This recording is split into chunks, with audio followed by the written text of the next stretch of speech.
Vous n'êtes pas sans le savoir, Kingdom est certainement un de mes mangas préférés juste après One Piece, et je sais qu'au fil du temps, j'ai réussi à convaincre pas mal d'entre vous de rejoindre l'unité Hisshin. Je ne pouvais donc pas rater l'occasion de vous parler du live action, qui est non seulement un bon moyen de découvrir l'univers de Kingdom, mais aussi une énorme réussite puisque la qualité est largement au rendez-vous, et c'est assez rare dans les adaptations pour le souligner. Prenons 30 petites secondes pour résumer Kingdom pour ceux d'entre vous qui n'ont pas encore passé le pas. Manga de Yasuhi Sahara, lui-même ancien assistant de Takehiko Inoue, à qui l'on doit notamment Slam Dunk et Vagabond, Kingdom nous plonge dans la période des royaumes en guerre, une ère de conflits et de conquêtes dans une région qui deviendra bien plus tard la Chine telle qu'on la connaît aujourd'hui après son unification. Et c'est cette quête vers l'unification du pays, mêlée d'intrigues politiques, de batailles épiques et de retournements de situation, que l'on va suivre aux côtés de Shin, un jeune orphelin dont le rêve est de devenir grand général, et de Sei, le roi de Qin, dont le rêve est d'unifier tout le pays sous un seul et même drapeau. Kingdom est le seinen le plus vendu au Japon depuis plusieurs années, et il a même traversé les frontières grâce à Meian, qui édite aujourd'hui le manga en France. Tout ceci nous ramène donc au live action, qui vient donner vie à cette histoire sur nos écrans.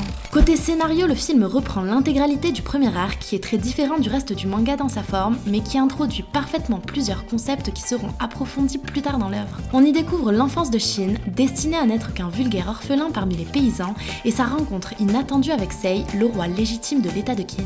Deux personnages que tout oppose, et qui vont pourtant se montrer indispensables l'un pour l'autre dans la poursuite de leurs rêves respectifs.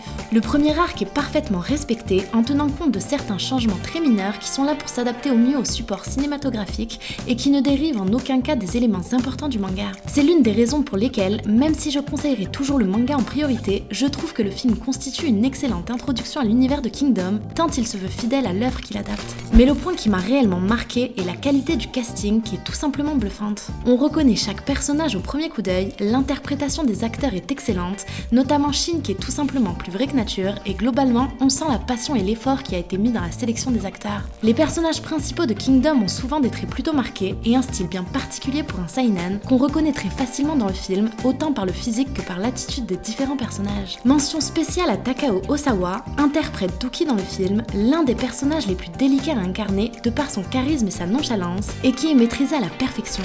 Je trouve que c'est l'esprit de l'œuvre originale qui a été respecté. Kingdom est un manga très violent, avec de nombreux morts et des intrigues très matures, mais cette violence est toujours contrebalancée par l'émotion, les scènes drôles ou encore les discours épiques qui donnent un sens à tout ça. Le film fait complètement honneur à cet état d'esprit et dose parfaitement chaque ingrédient, mettant tour à tour la lumière sur les personnages, les enjeux et l'action pour retrouver cette ambiance vraiment propre au manga de Hara. On retrouve aussi ce style semi-réaliste, avec des personnages qui réussissent parfois des exploits qu'on peut qualifier de surhumains, mais avec une certaine limite et sans que ça ne parte dans la surenchère ou dans ce qu'on peut qualifier de super pouvoir.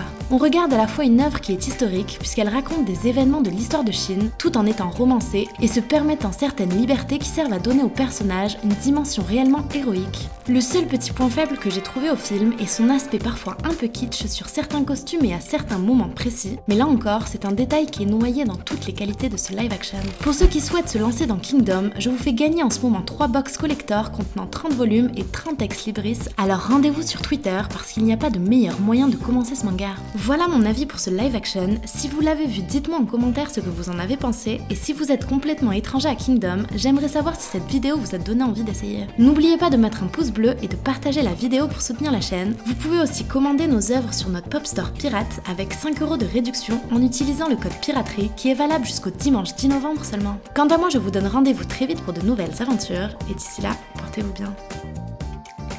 À bientôt sur le Blue Channel.